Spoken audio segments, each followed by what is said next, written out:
శ్రీ సచిదానంద సద్గురు సాయినాథ్ మహారాజ్ की जय। ఓం శ్రీ దత్తాత్రేయ గురుభ్యో నమః। శ్రీ గురు రంగావధూత నమో నమః। బుధవారం పారాయణం విశ్వనేస్తం శ్రీ రంగావధూత చరితామృతం అధ్యాయం 50। సర్వజ్ఞత, సర్వసమర్థత, సర్వవ్యాపకత్వం, నడిచే మోసుకెళ్ళు।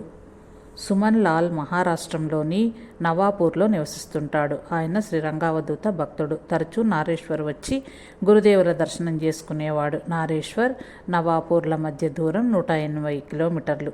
ఒకసారి సుమన్ లాల్ గురుదేవుల దర్శనం చేసుకుని తగినంత సమయం గడిపి వెళ్ళబోయే ముందు ఆయన ఆజ్ఞ కోసం దగ్గరకు వెళ్ళాడు. నమస్కరించి లేచిన అతడికి తమ పాదుకలను ఇచ్చారు శ్రీ స్వామివారు. ఆ పాదుకలను నవాపూర్ వరకు తలపై మోసుకుంటూ నడిచి వెళ్ళమన్నారు. మామూలుగానైతే సుమన్ లాల్కు అది కలలో కూడా సాధ్యం కాని విషయం. ఎందుకంటే ఆయన బాగా లావైన శరీరంతో ఎత్తుగా ఉంటాడు. కానీ శ్రీ స్వామివారి పాదుకలు లభించడం అమోఘమైన విషయం కదా.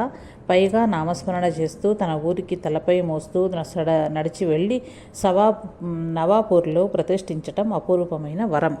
పాదుకలు మోస్తూ నడవటం మొదలుపెట్టాడు సుమన్ లాల్. 30 కిలోమీటర్ల నడక పూర్తయింది. అప్పటికే పాదాలకు బొబ్బలు, పుండ్లు వచ్చాయి. అడుగు తీసి అడుగు వేయటం గగనమైపోయింది. ఏమీ తోచక తన బృందంతో దారి ప్రక్కన నిల్చున్నాడు.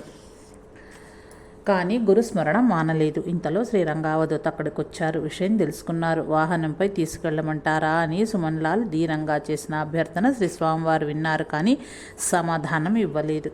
మాట్లాడకుండా తమతో తెచ్చిన సీసాలోని ఆముదము సుమన్ లాల్తో ప్రయాణిస్తున్న వారికిచ్చి పాదాలకు బాగా రాయమన్నారు. వారు సుమన్ లాల్ పాదాలకు రాయగానే కాసేపటికి పాదాల మంట తగ్గిపోయింది. ఇక నడవమన్నారు శ్రీ స్వామివారు. సుమన్ లాల్ నడవగలుగుతున్నాడు. చివరికంట ఇలానే చేయాలి. నడవలేకపోతే ఆముదం పాదాలకు పట్టించి నడవటమే తేలిక అని చెప్పి శ్రీ స్వామివారు వెళ్ళిపోయారు. నారేశ్వర్ నుండి సుమారు 30 కిలోమీటర్ల దూరంలో భారీ కాయుడైన సుమన్ లాల్ నడవలేక ఇబ్బంది పడుతున్నాడని శ్రీ స్వామివారికి తెలియటం, సరిగ్గా అదే సమయానికి వారు అక్కడికి ఆముదంతో వచ్చి అందించి స్వస్థపరిచి నడిపించటం వారి సర్వసమర్థతకు, సర్వవ్యాపకతకు, సర్వజ్ఞతకు నిదర్శనము కాక మరి ఏమిటి? ఎలాంటి వ్యక్తి చేత ఎలాంటి దీక్ష చేయిస్తున్నారో కదా స్వామివారు. పోనీలెమ్మని నియమం సడలించలేదు కూడా. ఆముదంతో ఉపాయం చెప్పారు. స్వామివారి ఆశీర్వాదంతో అంత అధికమైన బరువు కల ఆ సుమన్ లాల్ పాదుకలతో 180 కిలోమీటర్ల దూరం మోయగలడం గొప్ప ఘటనే.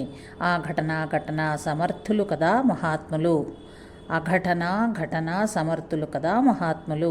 సుమన్ లాల్ అంటే నడిచి నవాపూర్ చేరి పెద్ద ఉత్సవంగా గురుదేవుల పాదుక ప్రతిష్ఠ చేసి నిత్యం పూజించసాగాడు. నేడు ఆ పాదుకలపై చక్కని మందిరం నిర్మించబడి ఉంది.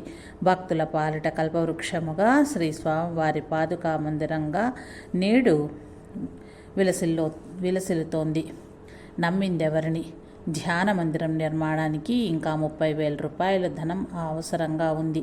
ఒక వ్యక్తి తాను ఆ మొత్తం పంపుతానని నిర్మాణం సాగించమని చెప్పి వెళ్ళాడు. పని జరుగుతూ ఉన్నది. ఆ సమయంలో అతడి నుండి ఉత్తరం వచ్చింది. తనకు వ్యాపారంలో ఊహించని నష్టం వచ్చిందని, తాను ధన సహాయం చేయలేకపోతున్నానని ఉత్తరం రాశాడు. మందిరం నిర్మాణం అనే ఆలోచనతో సేవకులు కృంగిపోయారు. అప్పుడు శ్రీరంగావధూత అంటే, మీరు నమ్మినది మానవుడినాలి, ఇదేనా నేర్చుకున్నది? నిర్మాణం ఆపవద్దు అని చెప్పడంతో అందరూ స్థిమితపడగా మళ్ళీ పని కొనసాగుతోంది. ఇంతలో మరొక ఎవరో తమంతట తామే ముందుకు వచ్చి 40,000 రూపాయల సొమ్ము ఆశ్రమానికి కానుకగా పంపారు. ధ్యాన మందిరం అలా సంపూర్ణమైంది. కొద్దిగా సాగతీసిన వృత్తాకారంలో ఈ ధ్యాన మందిరం ధ్యానానికి ఎంతో సౌకర్యంగా తయారైంది. ఆ కృప లేకుంటే ఉండి లేనట్లే. 1965లో జరిగిన విషయం ఇది. హాసన్ చాచా అన్నతనికి మంచి హిందూ మిత్రులు ఉన్నారు. ఒకసారి వారిలో ఒక మిత్రుడు 2,200 రూపాయలు హాసన్ చాచాకు ఇచ్చి దాచమన్నారు. తాను ఊరి నుండి తిరిగి వచ్చిన తరువాత అడిగి తీసుకుంటానని చెప్పి వెళ్ళాడు. చాచా ఆ డబ్బు పరుపుల తొంతరల మధ్య దాచాడు. ఆ స్నేహితుడు తిరిగి వచ్చి తాను దాచమని ఇచ్చిన డబ్బు ఇవ్వమని కోరాడు. అప్పటికే కొంతకాలం గడిచిన కారణంగా హాసన్కు డబ్బు ఎక్కడా దాచింది ఎంత ఆలోచించినా గుర్తుకు రావటం లేదు. బీరువాలు, పుస్తకాలు అన్నీ వెతికాడు, కానీ డబ్బు మాత్రం కనిపించలేదు.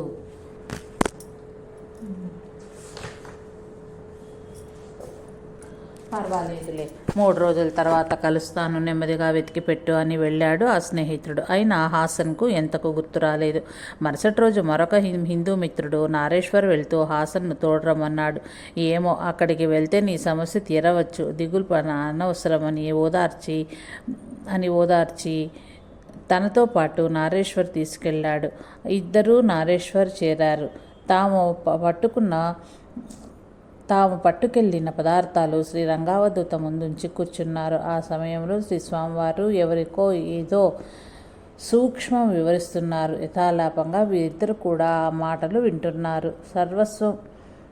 సద్వస్తువు మనతోనే ఎల్లప్పుడూ ఉండేదే, మరైతే మనకు తెలియదెందుకని అని కదా సంశయం. ఎవరో వచ్చి దాచమని ఇచ్చిన సొమ్ము నీవే నీ చేతిలోనే ఎక్కడో దాచేస్తావు, మరుస్తావు. అది ఉన్నట్టా లేనట్టా ఉంది, కానీ మరుపున దాగింది కనుక లభించలేదు. కనుక లేనట్టే హఠాత్తుగా ఎప్పుడో గుర్తొచ్చింది. పరుపుల దొంతర్ల మధ్య దాచానని వెంటనే వెతికి తీసుకుంటావు. లభించింది గనుక ఉన్నట్టే. అదే కృప. ఆ కృప లేకపోతే ఉండి లేనట్టే. అది నీ తపనతో అనుకోకుండా వచ్చి చేరితే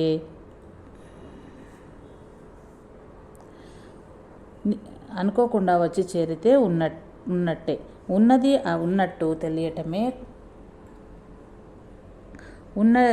ఉన్నట్టు తెలియటమే కదూ అంటూ ఇంకా చెప్తూనే ఉన్నారు శ్రీ స్వామివారు. ఆ తర్వాతి మాటలేవి హాసన్ చెవులకెక్కలేదు. మిత్రుని సొమ్ము తాను ఎక్కడ దాచింది అడగకుండానే శ్రీ స్వామివారు చూసినట్టు గుర్తు చేశారు. శ్రీ స్వామివారికి నమస్కరించి హాసన్ తన మిత్రులకి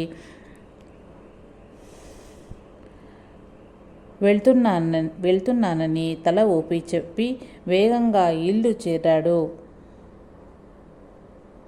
అంతే వేగంగా పరుపుల దొంతర్లు ఒక్కొక్కటి తీసి పడవేస్తున్నాడు. ఇదంతా చూస్తున్న అతడి భార్య, ఈ ముసలివాడు ఒక కాఫీర్ హిందూ సాధువును చూచి వచ్చాడు, దాంతో ఇతని మతి తప్పింది కాబోలు అనుకుంది.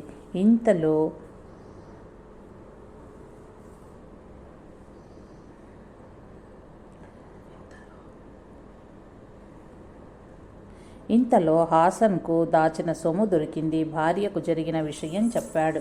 అంతా విన్న ఆమె ముక్కున వేలేసుకున్నది. తన భావన ఎంత తప్పో అవగాహనకు వచ్చిందామెకు. భర్తను క్షమాపణ కోరింది. అడగకనే పెట్టేది అమ్మ అన్న మాట నిజం అనిపించింది. ఫలం ఇచ్చేదెవరు?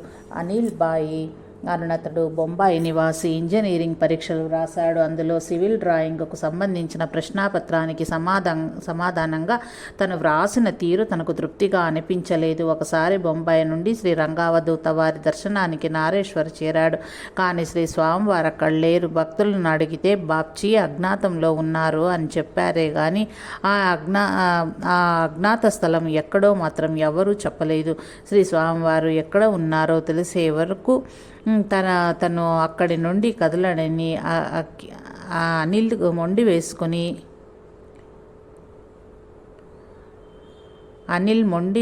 మొండికి వేసుకుని అక్కడే కూర్చున్నాడు. 2 రోజుల తర్వాత భక్తులు శ్రీ గురుదేవులనున్న ఆ అజ్ఞాత స్థలం చెప్పారు. కానూరు వద్దనున్న గళేశ్వర ఆ అజ్ఞాత స్థలము. అనిల్ ఆ ఊరు చేరాడు. శ్రీ స్వామివారు ఉన్న చోటు చేరాడు. కానీ లోపలకు వెళ్ళే ధైర్యం చేయలేదు. బయట నేల తాకి నమస్కరించుకున్నాడు. అనిల్ లోపలకు రావచ్చు. లోపల నుండి శ్రీ శ్రీ స్వామివారి పిలుపు వినిపించి ఆశ్చర్యపోయాడు అనిల్. ఆశ్చర్యానందాలతో లోపలికి వెళ్ళి గురుదేవులకు నమస్కరించుకున్నాడు. శ్రీ స్వామివారు అక్కడి సేవకుణ్ణి పిలిచి కాస్త రోటీలు ఎక్కువ సిద్ధం చేయమన్నానుగా, ఇదిగో వచ్చాడు అని అన్నారు. అంటే శ్రీ స్వామివారు తమ సర్వజ్ఞతతో అనిల్ వచ్చే విషయము అక్కడి స్నేహితులకు ముందే చెప్పారన్న విషయము స్పష్టమవుతున్నది. అనిల్ తన అదృష్టానికి పొంగిపోయాడు. గురుదేవుల సన్నిధిలో భోజనం అయ్యింది అనిల్కు. శ్రీ స్వామివారు తీరిగ్గా అతని ఇంజనీరింగ్ పరీక్షల గురించి అడిగాడు. తను సరిగా వ్రాయని ప్రశ్నాపత్రం గురించి చెప్పాడు అనిల్.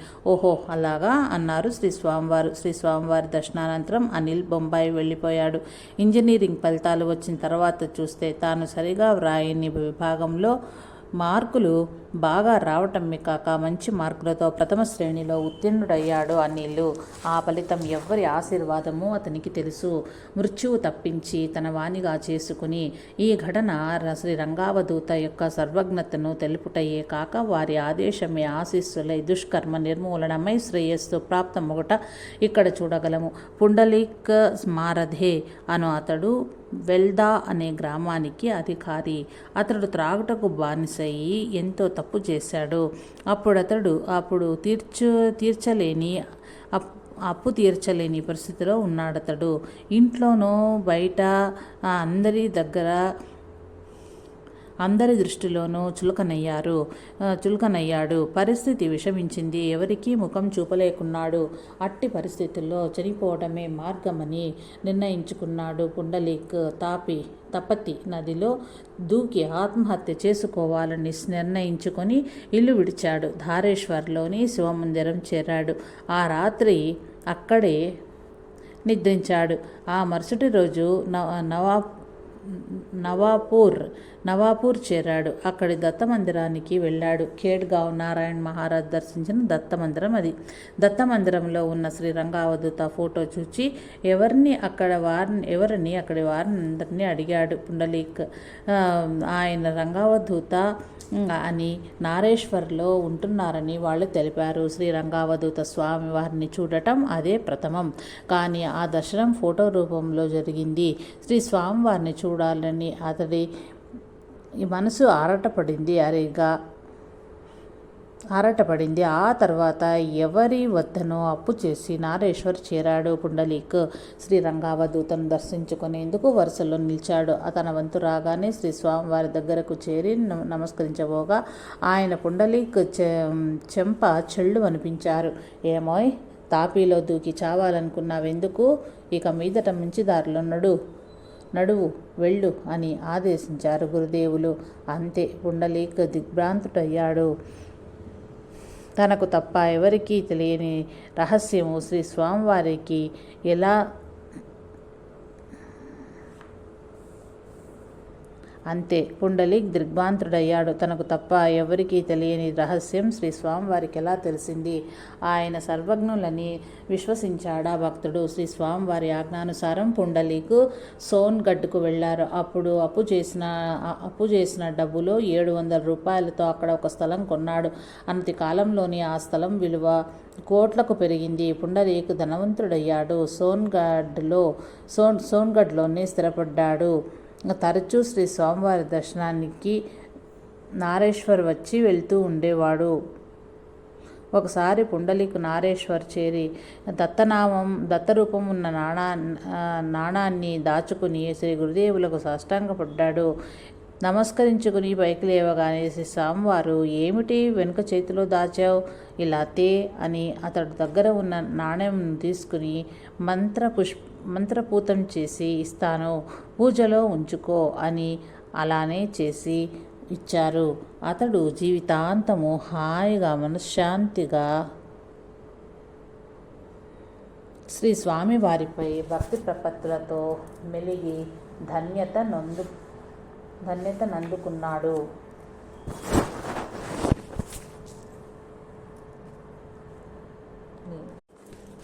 చావాలనుకున్న పుండలీకుకు ఫోటో రూపంలో శ్రీ రంగావధూత దర్శనం ఇవ్వటము, అతనికి శ్రీ స్వామివారిని చూడాలనిపించి నారేశ్వర్ వెళ్ళటము, చెంప చెళ్ళుమనటంతోనే అతడి దుష్కర్మ నిర్మూలం అవ్వటము, అతడు సంపన్నుడుగా మారటము, మంచి బుద్ధితో శ్రీ స్వామివారికి భక్తుడుగా జీవితాంతం మసులుకోవటము, ఇలా అతడి జీవితంలోని ప్రతి అంశం వెనుక శ్రీ స్వామివారి హస్తం ఉందనేది రూఢి అవుతున్నది. అక్కల్కోట్ మహారాజు బావిలోకి దూకి చావబోయే భక్తుణ్ణి రక్షించిన సంఘటనను తలపించేదే ఈ పుండలీక్ ఘటన. పుండలీక్ అదృష్టవంతుడు. పెద్ద వయసు వరకు హాయిగా బ్రతికాడు. వృద్ధాప్యంలో అతడు చనిపోయినప్పుడు అతడి శరీరాన్ని సోఫాలో కూర్చోబెట్టి పూలమాలలు వేసి సత్కరించారు. శ్రీ రంగావధూత యొక్క ప్రియ భక్తుడైన శ్రీ ప్రేమావధూత అది అతని భక్తికి గీటురాయి. ఈ జన్మలోనే పాప ప్రక్షాళన. ఒకరోజు ఉదయం శ్రీ రంగావధూత నర్మదా నదిలో స్నానం ఆచరించి తిరిగి ఆశ్రమానికి వస్తున్నారు. అప్పుడు శ్రీ స్వామివారు దర్శనానికి విచ్చేసిన జనార్దన స్వామి ఎదురొచ్చారు. వీరు శ్రీ స్వామి సమర్థ అక్కల్కోట్ మహారాజ్ శిష్యులు. ఆయన శ్రీ స్వామివారికి సాష్టాంగ దండ ప్రణామాలు అర్పించుకున్నారు. జనార్దన స్వామి వస్తున్నట్టు 4 రోజుల ముందుగానే శ్రీ దత్తస్వామి శ్రీ రంగావధూతకు దర్శనమిచ్చి తెలిపారు. ఈ విషయాన్ని శ్రీ స్వామివారి జనార్దన స్వామికి చెప్పారు. ఇరువురు కలిసి ఆశ్రమానికి నడుస్తున్నారు. శ్రీ స్వామివారు జనార్దన స్వామివారి కుటుంబ సభ్యుల క్షేమ సమాచారాలను వాకప్ చేశారు. వయోవృద్ధులైన తండ్రి, మతిస్థిమితం లేని పెద్దన్నయ్య తప్ప మిగతా అందరూ క్షేమమే అని చెప్పారు జనార్దన స్వామి. మరి వారి బాధ తగ్గించటానికి ఏమైనా తరుణోపాయం చేస్తున్నారా అని అడిగారు శ్రీ స్వామివారు. ప్రత్యేకించి ఏమీ లేదు బాప్జీ, మీ ఉద్దేశము వారి పాప ప్రక్షాళన ఇక్కడే పరిపూర్తి కావాలనేనా? అవును, పాప ప్రక్షాళన ఈ జన్మలోనే పూర్తి కాకుంటే అది మరుజన్మకి కూడా మోసుకెళ్ళబడుతుంది కదా. నిజమే. ఈ విషయం తెలియని వాళ్ళు తమ రోగ బాధలను వెనువెంటనే తీర్చుకునే ప్రయత్నంలో అటు ఇటు పరుగులు తీస్తుంటారు. ఆ ప్రయత్నంలోనే వాళ్ళు అందుబాటులో ఉన్న వైద్య సేవలను మాత్రమే కాక మంత్ర విద్యలను, క్షుద్ర విద్యలను కూడా ఆశ్రయిస్తారు. అవునవును, సరే. ఏదేమైనా మీ కుటుంబ సభ్యుల అందరి శ్రేయస్సు, ఆనందం కోసం వీర పంచముఖ హనుమ స్తోత్రం రోజుకు 11 సార్లు చదవవలసిందిగా నేను కోరుతున్నాను అన్నారు శ్రీ రంగావధూత. మహాభాగ్యం. మీ సలహా ఏదైనా నెరవేరుస్తాను అని వినమ్రబద్ధులై అంజలి ఘటించారు జనార్దన స్వామి. శ్రీ స్వామి రంగావధూత పలుకులే ఆశీస్సులై జనార్దన స్వామి యొక్క కుటుంబ సభ్యులకు కర్మక్షాళనమై ఉంటుందనటంలో సందేహం లేదు. ఆశ్చర్యం అంతకన్నా లేదు. అవధూత చింతన. శ్రీ గురుదేవ దత్త. ఓం శ్రీ గణేశాయ నమః.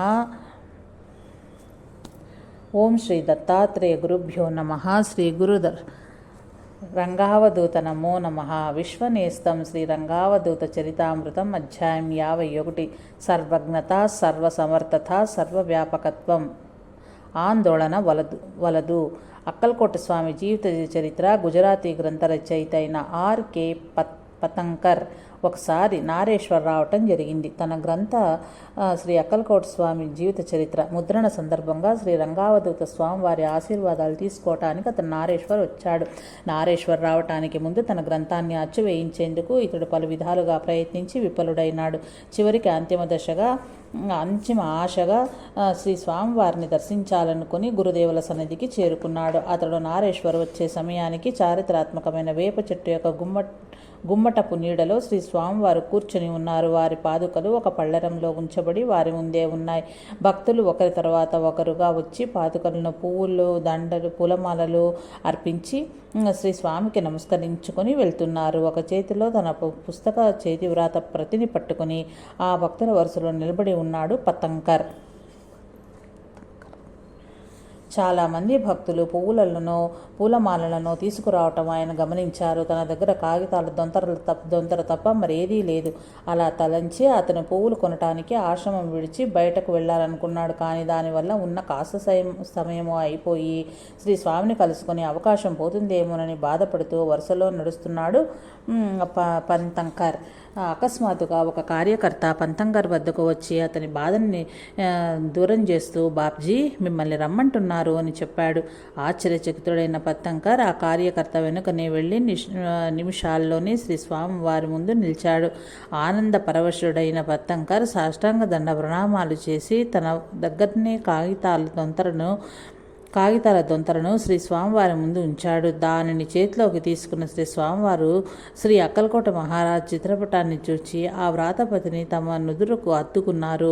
తర్వాత నెమ్మదిగా ఆ గ్రంథం అక్కడక్కడ చదవటం మొదలుపెట్టారు. గ్రంథం ముద్రితం పోతున్నందన్న విషయము గురుదేవులకు తెలపాలని పంతంకర్ మనసు తప్పిస్తోంది. అతడి ఆందోళనను గమనించిన శ్రీ స్వామి, ఆందోళన పడకు, నీ పుస్తకం త్వరలోనే ముద్రించబడుతుంది అంటూ మరోసారి నుదుట కద్దుకొని అతనికి తిరిగి ఇచ్చివేశారు. తాను చెప్పకుండానే తన మనసులోని తపనను ఆలకించిన శ్రీ స్వామి పలుకులు పంతంకర్లో కొత్త ఉత్సాహాన్ని నింపి తృప్తిగా తిరుగు ప్రయాణమయ్యేటట్లు చేశాయి. ఇక చెప్పవలసినది ఏమున్నది? శ్రీ అక్కలకోట స్వామి జీవిత చరిత్ర గ్రంథము ఆ తరువాత అచిర కాలంలోనే ముద్రించబడింది. కుటుంబ పాలన శ్రీ స్వామి వారిదే. భచ్చుభాయి సురతి అనునతడు సనాపూర్ నివాసి. అతడిది దర్జీ వృత్తి. అతడు శ్రీ రంగావధూత భక్తుడు. అతనికి సురేష్ అనే ఒక కొడుకు ఉన్నాడు. శ్రీ స్వామివారు ఇంకొకసారి నవాపూర్లో విడది చేసి ఉన్నారు. బచ్చుబాయి వెళ్ళి దర్శించుకున్నాడు శ్రీ స్వామిని. అప్పుడు శ్రీ స్వామివారు దత్తభావని 52 ద్విపదలతో శ్రీ రంగావధూత స్వామి కూర్చిన గుజరాతీ సంక్షిప్త గురుచరిత్ర పారాయణం చెయ్యి అన్నారు.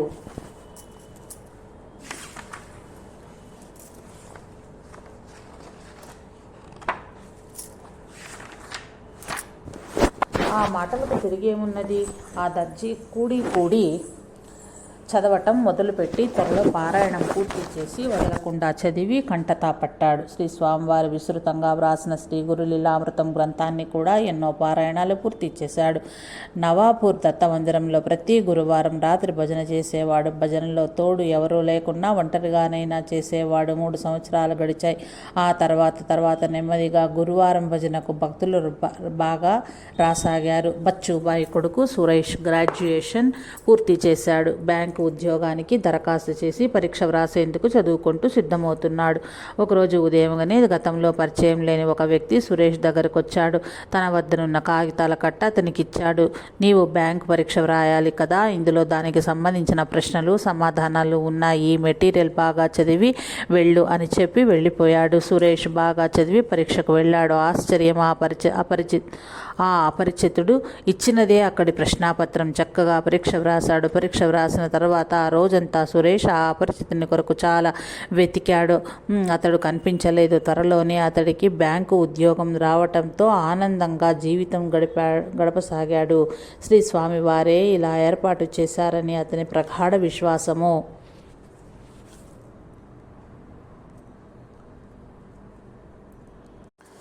నిజమైన ముస్లిం శ్రీ రంగావధూత హిందువా ముస్లిమా అంతరార్థం తెలియనంత వరకు ఈ సంఘటన మనలను తికమక గురి చేయక మానదు.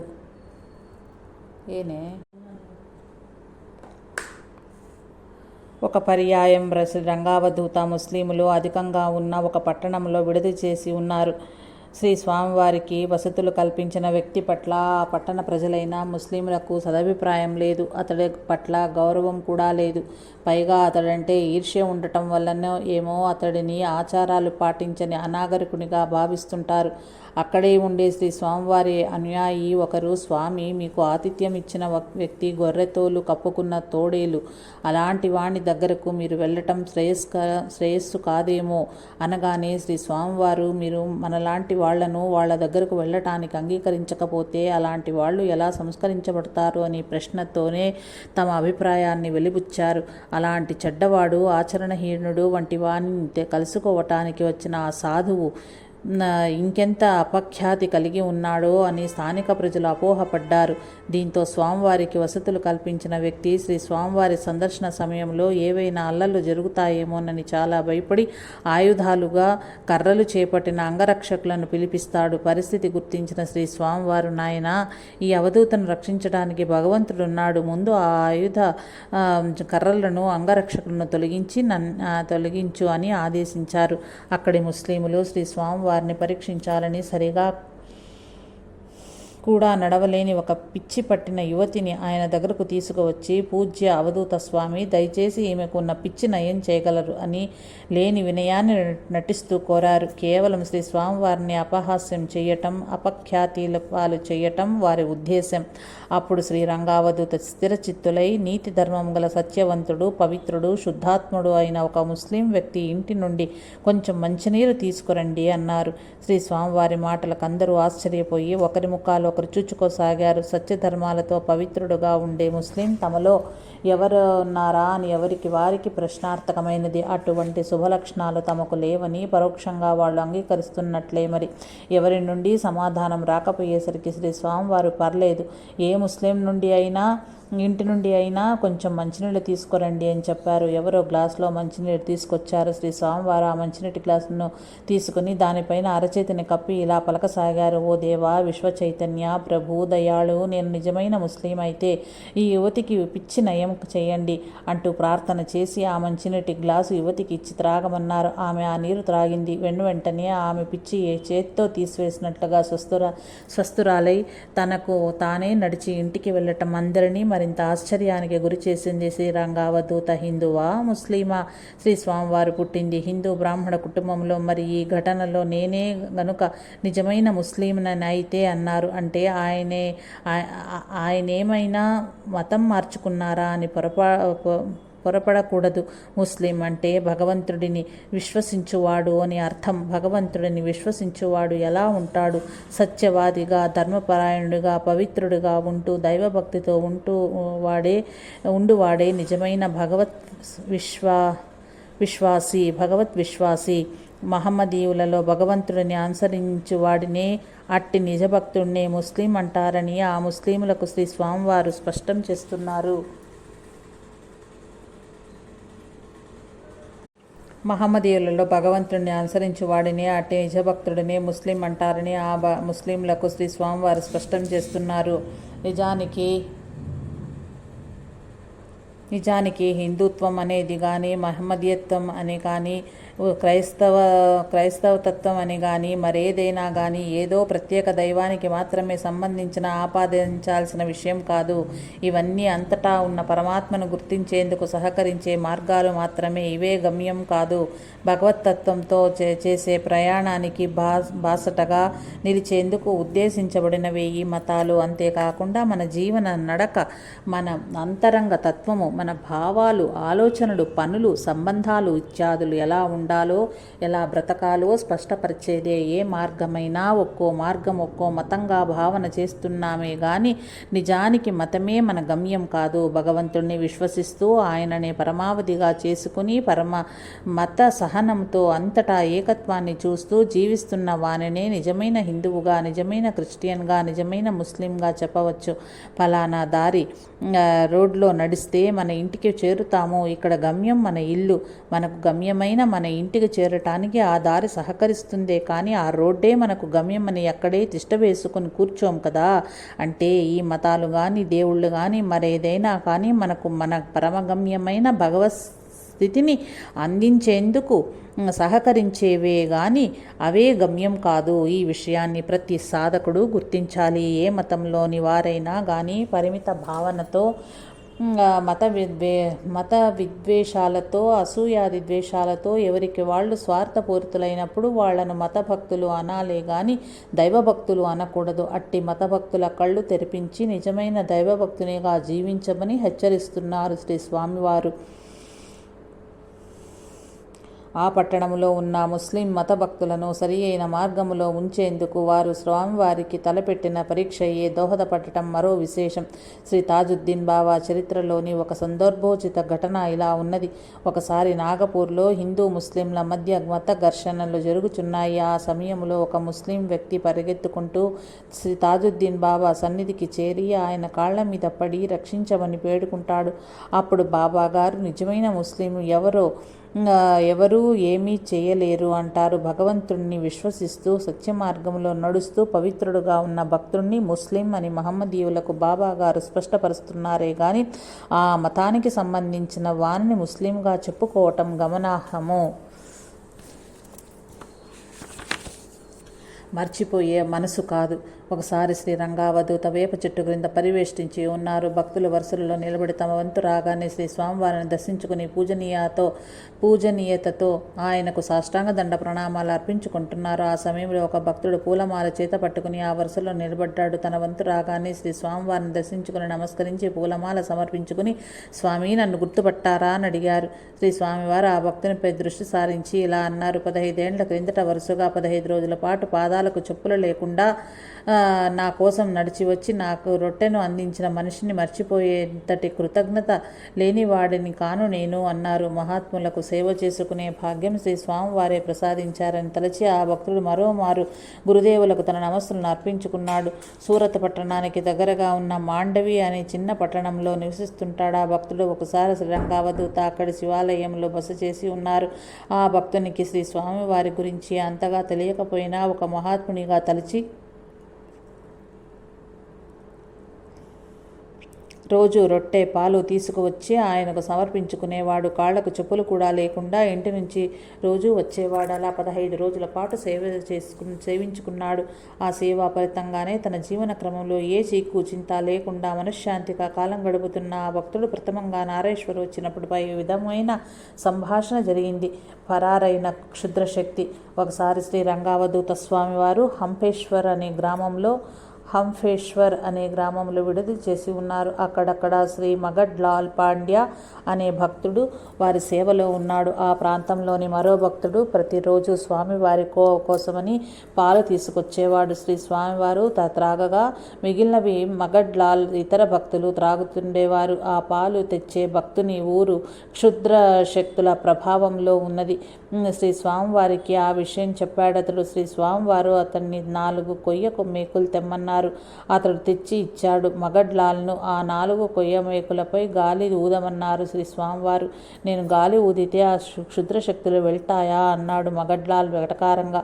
ఆ గ్రామస్తులు పాలు త్రాగుతావు గాని వారి కోసం గాలి ఊదలేవా? ఏం ఊదు గాలి అన్నారు శ్రీ స్వామివారు. మగడ్లాల్ ఊదాడు. మేకులను పాలు ఇచ్చే ఆ భక్తునికిచ్చి ఊరి 4 మూలలా వాటిని దిగగొట్టమన్నారు శ్రీ స్వామివారు. మేకులను పాలు తెచ్చే ఆ భక్తునికి ఇచ్చి వారి ఊరి 4 మూలలా వాటిని దిగగొట్టమన్నారు శ్రీ స్వామివారు. అతను అలా చేయగా ఊరికి క్షుద్రశక్తుల పీడ వదిలింది. మగడ్లాల్ కూడా పాలు త్రాగిన రుణం నుండి బయటపడ్డాడు. మహాత్ముల చిన్న సంకల్పానికి ఎన్ని ప్రయోజనాలు! ఇట్టి ఘటనలు ఇతర మహాత్ముల చరిత్రలో కూడా చూడగలము. షిరిడీలో మహమ్మారి చెలరేగినప్పుడు శ్రీ సాయిబాబా గోధుమ పిండి తయారు చేసి ఊరి పొలిమేరలలో చల్లించి జనుల ప్రాణాలు కాపాడారు. ఒక గ్రామంలో దుష్టశక్తి ప్రభావంతో పశువుల ప్రాణాలు కోల్పోతున్న దశలో శ్రీ పాకల్పాటి గురువు గారు అక్కడకు చేరి ఒకచోట మేకు భూమిలో పాతి టెంకాయ కొట్టి కర్పూరం వెలిగించి ఆ దుష్టశక్తిని తరిమివేశారు. ఇట్లే వ్యాధులు ప్రబలమవుతున్నప్పుడు, కరువు కాటకాలు సంభవించినప్పుడు శ్రీ వెంకయ్య స్వామివారు కూడా ఆ ప్రాంతానికి చేరి అగ్నిగుండం వేసి తంబురా మీటితో అహోరాత్రులు తపస్సుతో గడిపి ప్రజలకు మేలు చేకూర్చేవారు. అవధూత చింతన శ్రీ గురుదేవ దత్త. ఓం శ్రీ దత్తాత్రేయ గురుభ్యో నమ. శ్రీ గురు రంగావధూత నమో నమ. విశ్వనేస్తం శ్రీ రంగావధూత చరితామృతం అధ్యాయం 52. హరిద్వారం చెంతన. భక్తజనులతో ప్రేమస్వరూపి శ్రీ రంగావధూత నారేశ్వరములో మాతృస్మృతి శైల నిర్మాణం పూర్తి అయిన తరువాత ఎన్నో ప్రదేశాలకు వెళ్లారు. భక్తుల కోరికపై కొన్ని నెలలుగా అవిశ్రాంతంగా కొనసాగుతున్న ప్రయాణాలతో శ్రీ స్వామివారు బాగా అలసిపోయి ఉన్నారు. కొన్ని చోట్ల శ్రీ స్వామివారిని చూడటానికి తొక్కిసలాట కూడా జరిగేది. భక్తులకు తన పట్ల గల ప్రేమానురాగాలు తనకు తెలుసు కనుక వాళ్లను కలవటానికి శ్రీ స్వామివారు ఎప్పుడూ విముఖత చూపలేదు. పైగా దేవుడెంత కరుణామయుడు, నేను బలహీనుడని తెలిసి తనే ఇలా రంగురంగుల భక్తజన సందోహ రూపంలో నా దగ్గరకు వచ్చి ఏర్పాటు చేసుకున్నాడు అనేవారు. 1968 జూలై, ఆగస్టు మాసాలలో కుంజరావా అనే చోట విడిది చేశారు శ్రీ రంగావధూత. ఆ తర్వాత వల్లభ విద్యానగర్ వెళ్ళారు. అక్కడ రవిశంకర దాదా, పూజ్య మోటా, భాయి లాల్ కాకా, హెచ్ఎం పటేల్, శారదాబెన్ మొదలగు మేధావులతో, సంస్కృత విద్వాంసులతో ఎన్నో విషయాలపై చర్చ జరిపారు.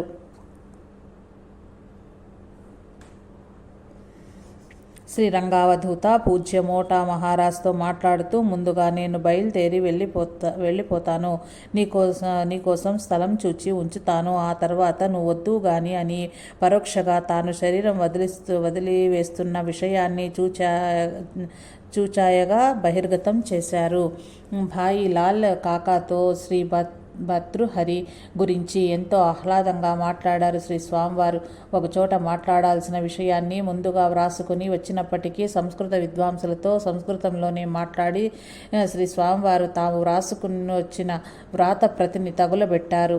మణిశంకర శాస్త్రి వంటి పలువురు పండితుల అభ్యర్థన మేరకు తగులబెట్టిన తన ఉపన్యాసాన్ని అక్షరం పొల్లిపోకుండా తిరిగి వ్రాసి ఇచ్చారు.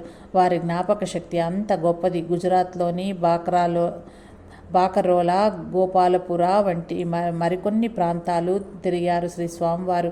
ఒకచోట ఒక వృద్ధురాలు, బాబు నాకు చూపు ఆనదు, మీరెక్కడా అని అడుగగా వారు ఆమెకు దగ్గరగా రప్పించి ఆమెను చూచి తమ తల్లి గుర్తుకు రాగా గద్గద కంఠులయ్యారు. ఉమియం శంకర్ దక్కర్ అను గాయత్రి ఉపాసకులు శ్రీ స్వామివారిని దర్శించారు. ఆయనకు గాయత్రి మంత్రదీక్షా రహస్యాలను విడమర్చి చెప్పారు. గాయత్రి విజ్ఞాన పత్రికలో శ్రీ స్వామివారు ఎన్నో గాయత్రి మంత్రదీక్షోపదేశాలు గురించి వ్యాసాలు వ్రాసి ఉన్నారు. శ్రీ స్వామివారు కపడవంజ అనే ప్రదేశం చేరి అక్కడ బస చేసి ఉండగా భక్తులతో మాట్లాడుతూ మధ్యలో ఇది మన చివరి మజిలీ అన్నారు. అప్పుడు ఆ విషయం ఎవరు అంతగా పట్టించుకోలేదు. గుజరాత్లో శ్రీ స్వామివారు దేహంతో తిరిగిన ఆఖరు ఊరు అదే కావటం దైవికం. శ్రీ స్వామివారి మాట నిజమైంది. అది ఋషుల మాట రామబాణం వలె తిరుగులేనిది. హరిద్వార్ పయనము 1968 సంవత్సరం నవంబర్ నెల. అది శ్రీ గాండా మహారాజ్ శతజయంతి ఉత్సవాలు జరుగుచున్నవి. గూంజ్ నుండి ఆ మఠం కార్యకర్తలు శ్రీ రంగావధూతను పిలిపించేందుకు స్వయంగా రావలసి ఉన్నది. కానీ ఎందుకో వారు రాలేదు.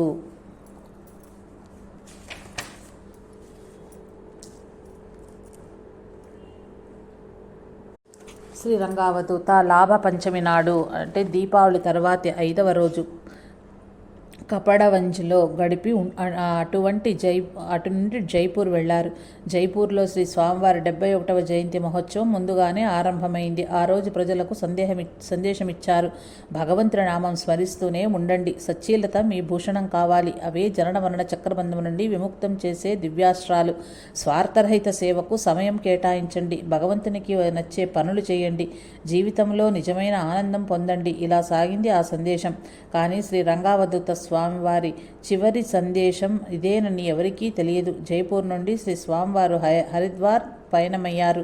హరి అంటే విష్ణువు, హరిద్వార్ అంటే విష్ణు సాయుధ్యానికి ద్వారమని కదా అర్థం. ఎవరో ఆయనను తమరు హరిద్వార్ నుండి తిరిగి ఎప్పుడు వస్తారు అని అడిగారు. శ్రీ రంగావధూత నవ్వుతూ, హరిద్వారం దగ్గరకు వెళ్ళిన వాడెవడైనా తిరిగి వచ్చిన సంగతి ఎరిగి ఉన్నావా అని చలోక్తిగా అన్నారు. చివరికి అదే నిజమయ్యింది. హరిద్వార్ చేరుకున్న శ్రీ రంగావధూత ఆర్య నివాస్ అనే ఒక సత్రం గదిలో విడిది చేశారు. అక్కడ ఉన్న అనేక దేవాలయాలను, దివ్య పురుషుల ఆశ్రమ వాటికలను శ్రీ స్వామివారు సందర్శించి అంజలి గడించారు. ఒక చోట తామే స్వయంగా రొట్టె మరియు పచనం చేసిన కూరగాయలను పంచారు. మొత్తం మీద హరిద్వార్ పర్యటన ప్రశాంతంగా ఆనందంగా జరిగింది. కానీ 19 నవంబర్ 1968 మంగళవారం ఒక దురదృష్టకరమైన రోజు. శ్రీ స్వామివారు హరిద్వార్లో ఉండగానే 19వ తేదీ మధ్యాహ్న సమయంలో ఆయన చిన్నపాటి నల్లతతో అనారోగ్య ఇబ్బందికి గురయ్యారు. తమతోనే ఉన్న డాక్టర్ రతీలాల్తో ఈ విషయం చెప్పారు. శ్రీ స్వామివారు వెంటనే ఒక ఆయుర్వేద ఔషధం తీసుకోమని ఆయన సూచించారు. కానీ ఆ సమయాన గురుదేవులు తమను చూడవచ్చిన సందర్శకులతో మాట్లాడుతూ ఆయుర్వేద ఔషధం తీసుకోలేకపోయారు. అయితే ఒక వాంతి వచ్చినట్లయితే తన బాధ తగ్గుతుందన్నారు. అదే రోజు సాయంత్రం మరలా మధ్యాహ్నం మాదిరి ఇబ్బందికి గురి అయ్యారు శ్రీ స్వామివారు. ఈసారి డాక్టర్ రతీలాల్ తాను ఢిల్లీ నుండి శ్రీ జేఎస్ శుక్లా గారిని పిలిపిస్తానని చెప్పారు. అది అవసరం లేదని, తనకు ఇంతకు ముందు కూడా ఇలానే అనిపించిందని, ఒక వాంతితో అది తగ్గుతుందని చెప్పారు. అప్పుడు రాత్రి 7:30 గంటల అయింది. డాక్టర్ రతీలాల్ ఆయుర్వేద ఔషధం తయారు చేసి శ్రీ స్వామివారిని తీసుకోమన్నారు. కానీ అప్పుడు కూడా వారు ఔషధం స్వీకరించలేదు. ఒక ప్రక్క అనారోగ్యంగా ఉన్నప్పటికీ శ్రీ స్వామివారు ఆ రోజు ఉదయం నుండి భక్తులతో మాట్లాడుతూనే ఉన్నారు. ఆయన తమ గంభీరమైన స్వరంతో ఏకధాటిన మహాపురుషుల జీవితాల గురించి, భారతదేశ సంస్కృతి సౌరభాల గురించి ఆ రాత్రి ఇంకా చెప్తూనే ఉన్నారు. అయితే గురుదేవులు అలా భక్తులతో మాట్లాడుతూనే మధ్య మధ్యలో సమయం ఎంత అయింది అని డాక్టర్ రతీలాల్ అడగటము, ఆయన సరియైన సమయం చెప్పటము జరుగుతూ ఉండేది. ఆ రాత్రి సరిగ్గా 8:45 శ్రీ స్వామివారు మాట్లాడడం ఆపేసి ధ్యానస్థులై ఓం ఓం ఓం అంటూ ఓంకారనాదం చేయసాగారు. క్రమంగా ఆయన గొంతుక వినపడటం ఆగిపోయింది. ఎప్పుడైనా ఎక్కడైనా మాట్లాడటం పూర్తయిన తర్వాత ఓంకారం జపించడం శ్రీ స్వామివారికి అలవాటు. అందువల్ల అక్కడ ఉన్న భక్తులు ఎవరూ ఆందోళన చెందలేదు. ధ్యాన నిమిళితమైన నేత్రాలతో దివ్య వర్చస్సుతో ఉన్న శ్రీ స్వామివారు ఓంకారనాద అనంతరం తమ అంతిమ శ్వాస వదిలి శరీరం విడిచిపెట్టారు. వ్యస్థం సమస్తములో కలిసిపోయింది. సమస్తమే తానుగా విశ్వవ్యాప్తమై నిలిచారు. శ్రీ స్వామివారు గురుదేవులు దేహం వదిలివేసినట్లు మరికొంతసేపటికి కానీ అర్థం కాలేదు. అక్కడి భక్తులకు దిగ్భ్రాంతి చెందారు. అందరూ క్షోభతప్త హృదయాలైనారు. అందరిలోనూ నిరామయం ఆవరించింది. గురుదేవులు శ్రీ రంగావధూత మహారాజ్ శరీరాన్ని చాలించారన్న వార్తను హరిద్వార్ నుండి దేశంలోని భక్తులందరికీ టెలిఫోన్ ద్వారా, టెలిగ్రామ్ ద్వారా తెలియజేయడమైంది. దుర్వార్త వినటానికి మొదట ఎవరు సిద్ధులుగా లేరు. కానీ చివరకు చేదు మాత్రం మింగక ఎవరికీ తప్పలేదు. ఈ దుర్వార్త స్థానికంగా హరిద్వార్లో ఉన్న అన్ని సన్యాసాశ్రమాలకు, మఠాలకు తెలిసి తెల్లవారేసరికి ఎందరో ధర్మనిష్ఠాపరులు, సన్యాసులు, ఆధ్యాత్మిక పెద్దలు, మహానుభావులెందరో గుంపులుగా చేరారు. ఆధ్యాత్మికతతో అలరారే ఆ హరిద్వారు భక్తుల హృదయాలు తీర్చలేని శోకభారంతో ఉన్నాయి. ఆ ఉదయం వేళ వేద విధుల వేదగాన మంత్రోచ్చారణ మధ్య గంగాజలంతో శ్రీ స్వామివారికి గంగాజలంతో శ్రీ స్వామివారికి స్నానమాచరింపచేశారు. అదే సమయానికి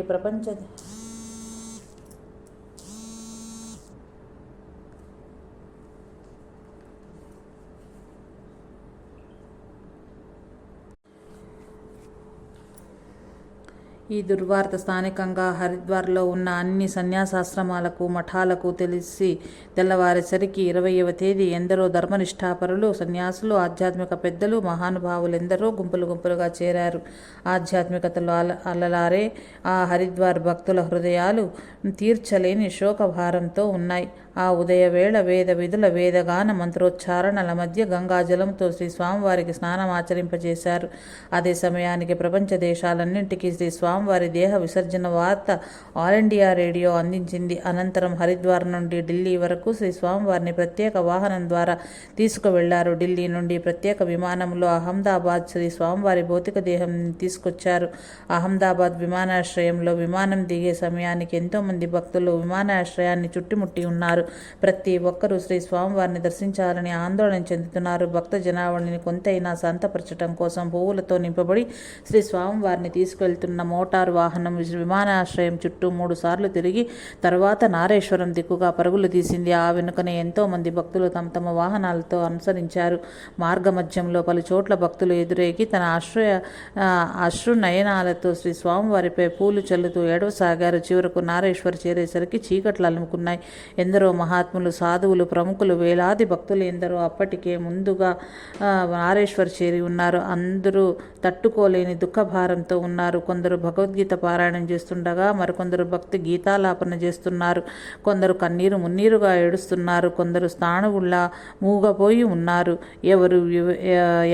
ఎవరిని ఓదార్చే స్థితిలో లేరు. ఊరేగింపుగా వాహనాల కూటమి శ్రీ స్వామి రంగావధూతతో నారేశ్వర రాగానే భక్తజన సముద్రము కలవరాన లేచి నిల్చుంది. భక్తులు తమ నివాళులర్పించటానికి అంతిమ సంస్కారాలకు తగిన ఏర్పాట్లు జరుగుతున్నాయని అందరూ శాంతియుతంగా ఉండి సహకరించాలని కార్యకర్తలు పదే పదే ప్రకటనలు చేస్తున్నారు. అట్లే భక్తులు క్రమశిక్షణ పాటించి ఎంతో ఓపికతో సంయమాన్ని పాటించారు. లీనుతున్న శ్రీ స్వామి వారి భౌతిక దేహాన్ని భక్తులు తమ తమ చేతులపై మోస్తూ వాహనం నుండి దించి నేలమాళిగా ముందు వేసిన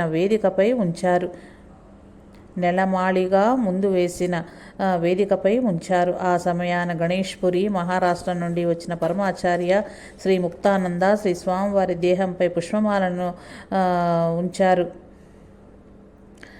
ఆ తరువాత వేల సంఖ్యలో పూలమాలలు వర్షించగా సువాసన వెదజల్లి ఆ పుష్పాలన్నీ చిన్న కొండలాగా ఏర్పడ్డాయి. త్వమేవ మాతా చ పితా త్వమేవ బంధుశ్చ సఖా త్వమేవ విద్యా ద్రవిణం త్వమేవ సర్వం మమ దేవ. నువ్వే తల్లి, నువ్వే తండ్రి, నువ్వే స్నేహితుడు, నువ్వే గురువు, నువ్వే బంధువు, నువ్వే దైవము, నువ్వే సర్వము అనుకున్నామే. మరి మమ్మల్ని ఇలా వదిలేసి వెళ్ళిపోవటానికి నీకు మనసులా వచ్చింది. తల్లిదండ్రులు, భార్య, భర్త, బిడ్డలు, బంధువులు, స్వజనులు, స్నేహితులు అందరూ దూరమైనా మా గురించి ఆలోచించకపోయినా ఏ బాధ లేదు. కానీ తండ్రి, నువ్వే వదిలేసి వెళ్ళిపోతే మేం ఏం చుచ్చుకుని బ్రతకగలము? మాపై కోపం వచ్చి నువ్వే అలిగి వెళ్ళిపోయావా? పండితులు, జ్ఞానులు, తపస్సులు మాపై కోపించినా పర్వాలేదు, కానీ నువ్వే ఇలా చేస్తే మా గతి ఏమి కాను? ప్రేమ మాత్రమే కురిపించే నీ చూపు కోసము, వెన్నెలంతటి హాయినిచ్చే నీ నవ్వు కోసము, నీ ప్రాపు కోసము, సమస్త కష్టాన్ని మరిపించే తల్లి ఒడిలో సమమైన నీ సాన్నిధ్యం కోసము పడిగాపులు కాస్తుండే మమ్మల్ని వదిలేసి మాలో ఇంతటి దుఃఖం నింపి హాయిగా ఎలా వెళ్ళగలిగావయ్యా? దయాపూరిత హృదయమని పేరుందావు కదా, నేడు ఆ దయ ఏమయ్యింది? పాషాణమైపోయిందా? లేక బండబారిపోయిందా? లేక నీ పాదం గుర్తుల్లో నడవలేదని ఆగ్రహంతో దయాదూరుడవై కనుమరుగై వెళ్ళిపోయావా? సూర్యచంద్ర నక్షత్ర గ్రహ గోళాదులు, దేవీ దేవతలు, పంచభూతాలు అందరూ మేము వదిలిపెళ్ళినా పగపట్టినా పర్లేదు గాని మేము కోరకనే మా యోగక్షేమాలు సదా చూస్తుండే నువ్వు మాకు దూరమైతే తట్టుకొని ఎలా బ్రతకగలము? ఎందరికో జీవితాలనిచ్చిన నువ్వు, ఎందరినో మరణం నుండి సునాయాసంగా తప్పించిన మృత్యుదేవతనే శాసించిన నువ్వు ఇప్పుడు ఎందుకు మౌనంగా నిష్క్రమించావు? మాకింక దిక్కెవరు? భగవంతుడంటే మాకు తెలియదు, ఆయనను చూడలేదు, ఆయన గురించి నువ్వే మాకు చెప్పావు. అయితే నిన్ను చూస్తేనే అర్థమైంది భగవంతుడు నువ్వేనని. కానీ ఇప్పుడు నువ్వెక్కడా? ఒక్కసారి మా స్థానంలో వచ్చి చూడవయ్యా. నిన్ను కోల్పోయిన మా దుఃఖ భారం ఎంతటితో తెలుస్తుంది. నీకు కూడా తల్లిగా, తండ్రిగా, స్నేహితుడిగా, గురువుగా, బంధువుగా అందరికీ బాసటగా నిలిచి తన ప్రేమామృతములో ముంచిన విశ్వనేస్తం కనుమరుగైపోవటాన్ని ఎవరు జీర్ణించుకోలేకపోతున్నారు.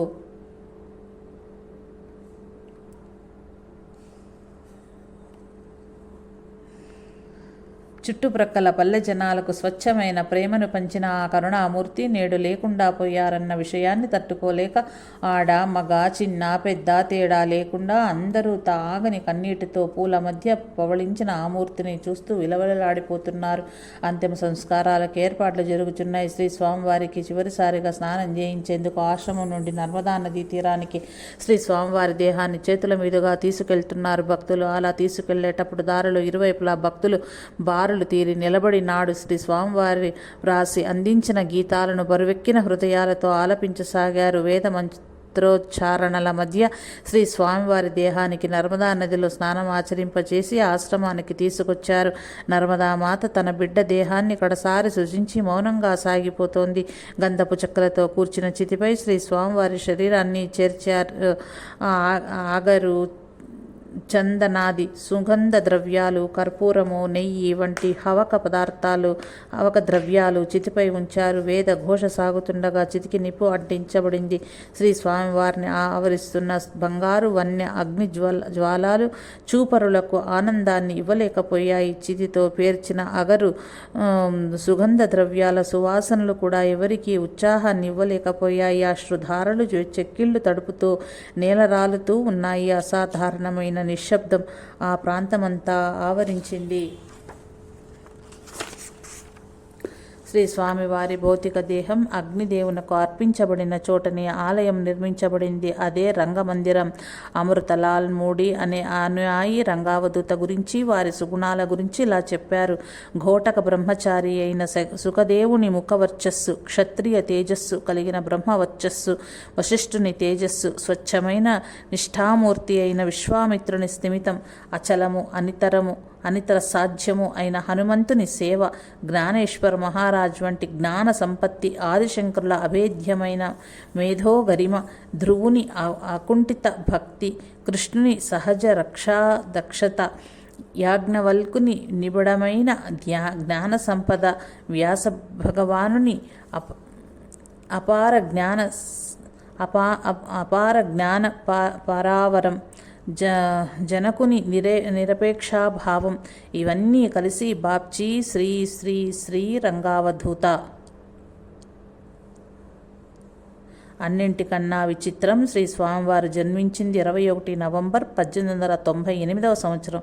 వారు హరిద్వార్లో తుది శ్వాస విడిచిన తేదీ 19 నవంబర్ 1968 కాగా, నారేశ్వర్లో అగ్ని సంస్కారంతో సమాధి గావించబడినది 21 నవంబర్ 1968. నేడు నారేశ్వర ఒక దివ్యక్షేత్రము. భక్తుల ఆగమనం ఆగని నర్మదా ప్రవాహం. క్షేత్రం సువిశాలమైనది. మాతృస్మృతి శైలం, రంగమందిరం, దత్తమందిరం, శ్రీ రంగావధూత కూర్చున్న చెట్టుకొమ్మల క్రిందకి వంగి ఉన్న చోట వారి విగ్రహం, వారి వస్తువులతో ఒక ప్రదక్షిణ కుటీరం, వారున్న కుటీరం ద్వారం వద్దే నారేశ్వర్ మందిరం. ప్రక్క నుండి మెట్ల మీదుగా కిందికి దిగితే ప్రవహించే నర్మదామాత. వచ్చిన వారందరకు అన్నప్రసాదం. ఇలా అంతా ఈ లోకంలోని అలౌకిక ఆనంద వాతావరణం. మందిరంలో చిన్మయంగా కూర్చుని శ్రీ రంగావధూత, వారికి జరిగే ఆరతులు, పూజలు, తరచూ వచ్చి వెళ్ళే భక్తజనం అంతా రంగమయం. గుజరాత్ రాష్ట్రం మొత్తంలో శ్రీ రంగావధూత మందిరాలు సుమారు 150 నుంచి 200 వరకు నేడు వెలిసి ఉన్నాయి. ఈ మందిరాల నిర్మాణ క్రమంలో ప్రజలపై పడి బలవంతంగా చందాలు వసూలు చేసి కట్టడం అన్నది మచ్చుక కూడా లేదు. బుద్ధి పుట్టిన ఎవరో తన స్వంత ధనంతో మందిర నిర్మాణానికి పూనుకోవటం, ఎవరెవరో వచ్చి వారంతట వారే తమ వంతుగా దగ్గర నుండి ఒక్కొక్క పని తాము కేటాయించుకుని ధనం వెచ్చించి కట్టడమే జరిగింది. పరిచయాలను మొహమాట పెట్టి అయినా వాడుకుని చందా వసూళ్లను చక్కని ఆసరాగా మందిర నిర్వహణ ప్రజలలో సంస్కారం పెంపొందించే బదులుగా భక్తి అనే భయాన్ని, సంశయాన్ని పెంచి పోషించి చందాలను, హుండీ వసూళ్లను కొంత దైవ కైంకర్యానికి, అధికంగా స్వకైంకర్యానికి వాడుకునే నేటి కాలంలో శ్రీ రంగావధూతకారి మందిరాల నిర్మాణ విషయం వినగానే ఎవరికైనా గాని శరీరం పులకరించక మానదు. శ్రీ రంగావధూత మహాసమాధి అనంతరం కూడా ఎందరో భక్తులకు, సాధకులకు కల్పతరువుగా నిలిచి ఉన్నారనటానికి ఎన్నో నిదర్శనాలు కలవు. శ్రీ స్వామివారు భౌతిక శరీరంతో ఉన్నప్పుడు సాటి వారి గురించి ఎలా శ్రద్ధ తీసుకునేవారో, సమాధి అనంతరం కూడా అంతే శ్రద్ధ తీసుకుని వారి బాగోగులు చూస్తుండటం విశేషం. శ్రీ స్వామివారు ఎందరికో శారీరక, మానసిక తాపాలను ఉపశమింపచేస్తూ ఆధ్యాత్మిక పథంలో ముందుకు నడిపిస్తున్నారు. అవధూత చింతన. శ్రీ గురుదేవదత్త. దిగంబరా దిగంబర, శ్రీపాదవల్లభ దిగంబర దిగంబర దిగంబర, అవధూత చింతన దిగంబర. శ్రీమద్ అఖిలాండ కోటి బ్రహ్మాండ నాయక రాజాదిరాజ యోగిరాజ పరబ్రహ్మ శ్రీ సచ్చిదానంద సద్గురు శ్రీ రంగావధూత మహారాజ్కి జై. బుధవారం పారాయణం సమాప్తం. జై సాయి మాస్టర్.